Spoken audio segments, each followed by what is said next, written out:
I had so many expectations for the month of May. I found this beautiful retreat center and that I was so excited to spend time really deep in the Costa Rican jungle, away from internet, reconnecting to myself, reconnecting to my partner, reconnecting to nature. I envisioned me doing yoga and reading in the day, and my partner would take the daily shuttle to hang out at the beach because he loves the ocean and the beach, and I don't enjoy that. I envisioned being disconnected in nature and reading while my partner could go to the internet cafe, which he normally likes, to work. I envisioned spending some time together, but also meeting new people who we're just individually drawn to. I imagined renting quads on the weekends and going on these crazy adventures to new beach towns. And I was 10 out of 10 excited to go on that adventure with him. And I offered to do a 3-day workshop about, really inner love, really learning to love ourselves more so we're able to love one another even more. I decided to rent really nice accommodations, almost double the price, so he would be comfortable, we could be comfortable together, just in hopes to have the most harmony and the most fun. Eat really healthy. I don't have to cook anymore, for us to just eat really pure, take care of ourselves, honor whatever our intuition is telling us to do, who to speak to, where to go, but still enjoy one another. And unfortunately, that was all of my fantasy. That was not my partner's fantasy. His focus is to build his company right now and work a lot. And mine is, this is the off season for me. So this is a time where I stop working and I really take time to recenter and reconnect with myself and have a break. So our timing, he keeps saying, our timing is off by a month. Okay. So we parted ways, and this is my second day, 100% alone. I fluctuate between happiness, sadness, anger, freedom, heartbreak, laughter, and joy. I'm going through a lot of emotions right now and trying to allow all the emotions to come up. And so for me, I'm so hurt because I think that I've been rejected. I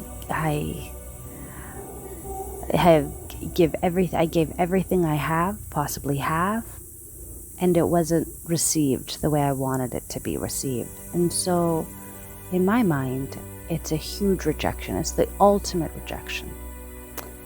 And my mom is a very wise woman. She says, JD, that isn't rejection at all. There's no rejection. That's a story you made up in your mind. It sounds like you had expectations. It's like, yes, that's much more accurate. I had expectations that he would want to join on this magical journey with me. And the timing is just not right for him at this moment.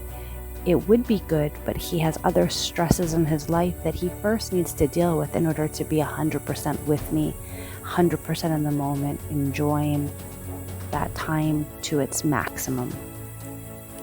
And so I am realizing, I have a lot of expectations, and that's one thing why he actually wants time away, because he feels like I have so many expectations of him. And I don't think I do, but I guess deep down I do. I have expectations that as a partner, he would want to spend time with me, that he would be grateful I'm in his life, that he would be happy I'm around. But I guess that's not always the case. And so I have to come to terms with reality as it is.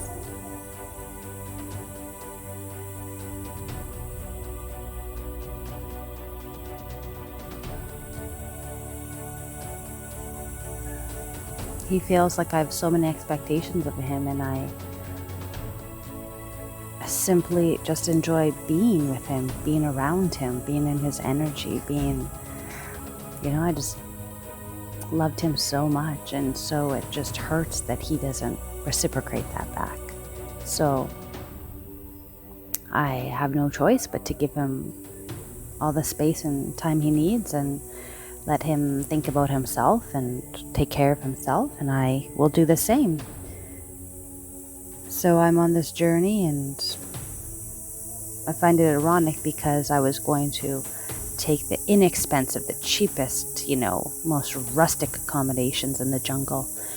And I waited too long for his answer or his confirmation. I was just, I don't know, hoping he would change his mind or something. And I just missed those rustic accommodations. So my only choice was to have the more luxurious accommodations. And so it was hard. It's like, for him, I would no problem paying for, nicer accommodations. But for me, just me by myself, it's a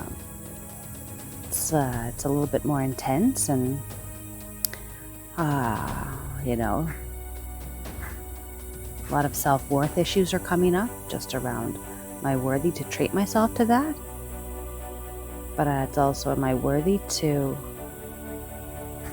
be in relationship? A lot of things are coming up. So my expectations of May, just currently where I am right now in Nicaragua, I read online reviews, I read online their website, and they're trying to attract digital nomads. There's a yoga deck, there's a pool. It's about 15 minutes outside the city on a quiet road. So my expectations is that I will have a go to a place for 5 nights where I can rejuvenate, where I can sleep, where I can relax, where I can work, where I can get finally my work done before I go into the jungle, where I have time to read, do meditation, yoga. But in reality, there's annoying blasting music in the speakers in the common areas from 7 in the morning till 10:30 at night. And the first 2 days I had a complete headache. I had to have a business meeting at 6 o'clock in the morning, and the staff were cleaning all around me. It was extremely unprofessional. And I was getting frustrated by all of this. I was getting frustrated that, and I had nowhere to do yoga. I didn't really know where the yoga place was. It took me a day to finally ask, hey, is there a place to do yoga here? And they showed me.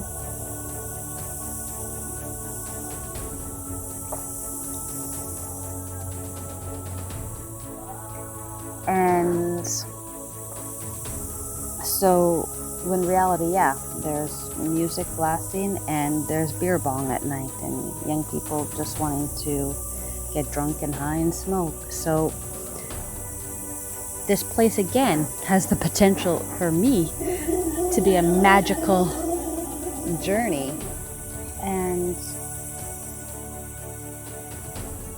it's just attracting a different crowd than what I need to be around at the moment. So I had to switch. For the first couple of days I was angry and headache, not able to sleep, frustrated. I made many requests, if there's no one outside at 7 a.m., can you just not have the music on? Where is there silence? I'd wake up earlier. I can't control other people, so I'd wake up earlier to go and do yoga and meditate. Anyways, and just listen to nature, which is which I really enjoy. But now I'm having to just change my perceptions of things. This is a big lesson for me. I think this will be a huge lesson for me for the entire month. And seeing all of the positive. I go and have a separate place to do yoga. I get to swim in almost this lap pool every night. I swim for at least half an hour to 45 minutes. There's really nice food here. The coffee is delightful early in the morning. They have air conditioning in the rooms, so I sleep. Temperature on a physical level, it's still loud with people coming and going at all hours of the night, but the temperature is nice. What else? There's daily shuttles into town if I want to go into town and have a getaway. Last night they offered me a shuttle to a really beautiful, there's this El Cristo lookout overlooking the entire bay. And I was going to walk, but they said, no, it's really far, just jump in. So you'll have more time for sunset. So I jumped in and they drove me in. And then it leads to another expectation. When I came to Nicaragua with my taxi driver, who I was really grateful to meet, his name is Louis. And I thought, okay, cool. In my mind, I said, I'm going to go, I'm going to return back to the border with Louis. So I said that out to the universe. But he also charged me a lot more. The rate is usually $25 US, and he charged me $30. So it's like, okay. I normally am never taken for granted, but I just accepted at that moment. Yesterday, as I was leaving, the hostel offered me, go hop in the ride. There was the daily shuttle going into town to pick up people, and they said, well, we'll just drop you off at the entrance. So I sat in the front, and I was talking to the driver, and he was named Louis as well. And he said, when are you leaving? And I said, I'm leaving Wednesday. And he said, well, where are you going? And I told him, I'm going to the border. How are you getting there? I'm like, well, I need to get a taxi. He's like, well, I'm the taxi guy here. I was like, really? I'm like, well, what do you charge? He's like, well, usually taxi drivers charge 25, but I'll charge you 20. And I thought, wow, that's so nice. And to have this reassurance, someone at the hostel early in the morning, super nice. I would feel really safe, just like someone here, not far away. And it kind of all balances the same. Like, it's kind of like the universe is like, no, the fee is 25. So I paid more in the front end, but then the universe kind of balanced it out for me in the back end. And I'm still, as I thought in my mind, supporting Louis. So it was a strong yes. I'm very excited that I have that arranged, and it just happened organically. And just yesterday I was shopping in town, and I gave a $10 American for a pair of pants, and then they gave me back Cordobes, which is the Nicaraguan currency. And I just trusted her judgment. I don't know exactly the currency rate, but of course she took a percentage, let's say, on the currency conversion, giving me back Cordobes. I don't need that many Cordobes. I was like, okay. I was off maybe. I don't know. She took a percentage, which was fine. But then yesterday, as I was walking back from the statue, the lookout, the sunset lookout, I was walking back in town, and I found 100 Cordobes, which is probably like $3 US. It's probably like $5. It's like, wow, I just found that on the ground. So it's like, wow, yesterday was just a really nice reminder. Whatever's taken from you will be given back to you in another way, in a different circumstance. So this is the energy I'm trying to take with me, be in the flow, be in the timing of everything is correct. Just honor my intuition of when I need to go, when I need to do things.